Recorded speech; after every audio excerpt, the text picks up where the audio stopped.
என்னப்பா அப்படின்னா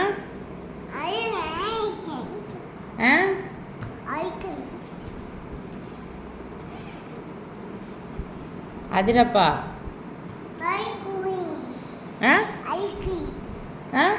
ஐஸ்கிரீமா சரி மேங்கோ தாத்தா அறுத்து தருவாங்க பப்பாயி பப்பாளி இல்லை இன்னைக்கு வேற என்ன வேணும் தம்பிக்கு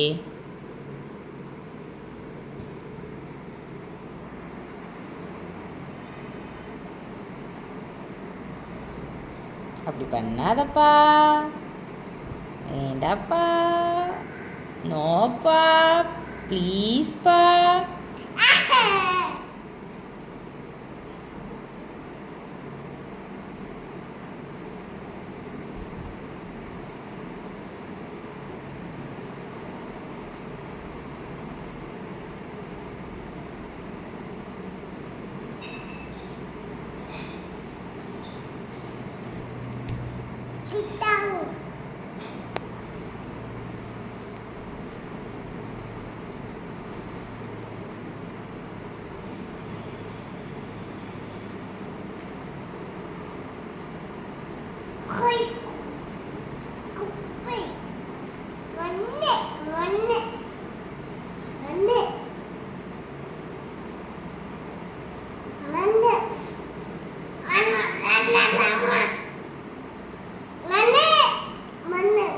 எக்ஸசைஸ் எப்படி பண்ணுவ?